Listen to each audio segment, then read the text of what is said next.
Laurette Druot, depuis une vingtaine d'années, elle a créé un élevage d'autruches à Marcilly. Alors forcément, la première question, c'est pourquoi des autruches ? Ça fait 20 ans que je suis revenue travailler sur l'exploitation familiale de mes parents.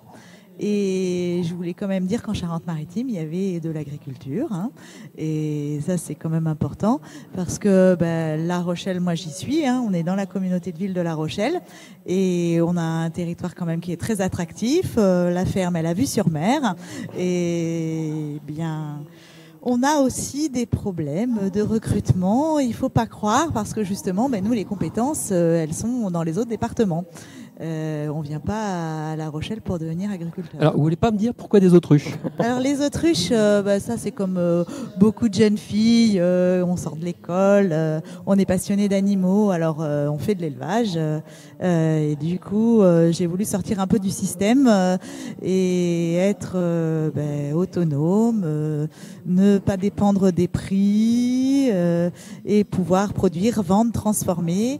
C'est pour ça qu'après, on a créé tout l'accueil, la ferme pédagogique, la vente directe, le laboratoire de transformation. Enfin, du coup, ça fait beaucoup de métiers et beaucoup de polyvalence. Alors, bon, au-delà du petit clin d'œil, vous l'avez bien compris, ce qui est important, c'est ce problème de main-d'œuvre, ce problème de polyvalence. Et au final, aujourd'hui, vous ne la trouvez pas, cette main-d'œuvre. En fait, moi, la difficulté, c'est de ne pas avoir trouvé de bras droit pour pouvoir assurer justement quand on veut devenir chef d'entreprise et s'occuper aussi de l'extérieur, de se former. Et du coup, on a le problème des compétences et de les motivations sur l'élevage. Et puis nous, on a l'abattoir, quoi. On a un abattoir agréé aux normes Europe, donc ce qui fait que c'est pas vraiment des professions qui ont été à l'honneur depuis quelques années et encore de moins en moins. Alors quand même, on peut rentrer dans le détail. Vous avez mené un centre d'expérience avec des jeunes. Alors comment ça se passe avec les jeunes ? Pourquoi ils restent pas ? Alors, on a, par contre, moi, quand on met une annonce sur Pôle emploi, il n'y a pas de problème. J'ai des tonnes de CV. La difficulté, c'est qu'ils ne restent pas parce que je pense qu'ils sont un peu... ils sont pas dans leur milieu, quoi. En fait, ils viennent une année prendre des vacances à La Rochelle, quoi. Alors, vous avez quand même qui viennent et qui se disent, suite à ça, je m'installe, et d'autres qui ne restent pas parce que profondément, c'est ancré dans leur choix de vie quand même. Alors, on a vraiment maintenant, là, depuis quelques temps, je trouve que c'est plus facile. On a des gens qui sont passionnés, on a des vocations. On a vraiment des jeunes qui veulent venir travailler en agriculture, qui sont prêts à avoir un métier dur. Mais alors, ce qu'il y a, c'est que c'est des routards, quoi. Ils passent et puis ils ont envie de se faire d'autres expériences et du coup, ils m'ont énormément apporté, mais ils ont tendance à bouger, quoi. Et alors, quand on parle des plus vieux maintenant ? Alors, les plus âgés, en général, ils ont les compétences.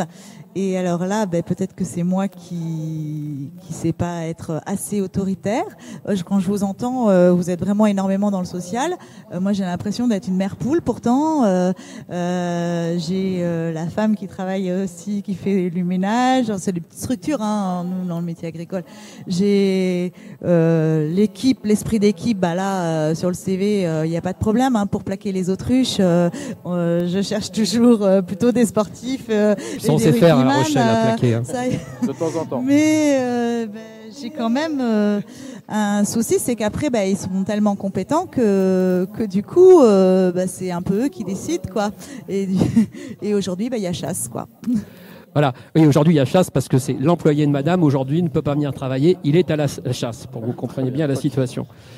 On va terminer simplement avec quelque chose qui m'a frappé. Et pour être beaucoup plus sérieux, quand on s'est rencontrés tout à l'heure, vous m'avez dit, il y a 20 ans, quand je suis arrivé, j'avais le sentiment d'avoir 20 ans d'avance. Aujourd'hui, avec ces problèmes de recrutement, j'ai le sentiment d'avoir au moins perdu 10 ans. Exactement. J'ai eu la chance, franchement, de faire des stages dans des élevages et dans l'agrotourisme. Il y a 20 ans, on en parlait à peine. Aujourd'hui, on a vraiment on est vraiment dedans, quoi. On a investi dans une structure maintenant qui est à la page. Les gens, on sent qu'ils ont une volonté de revenir, de manger local, et on a monté du coup des boutiques collectives pour vendre en direct. Je pense que ça se fait dans d'autres départements, hein. Et le souci, c'est que maintenant, notre petite structure, notre petite exploitation, elle tend à se développer, à embaucher, et depuis quelques années, en fait, on a du mal à garder les gens chez nous, quoi.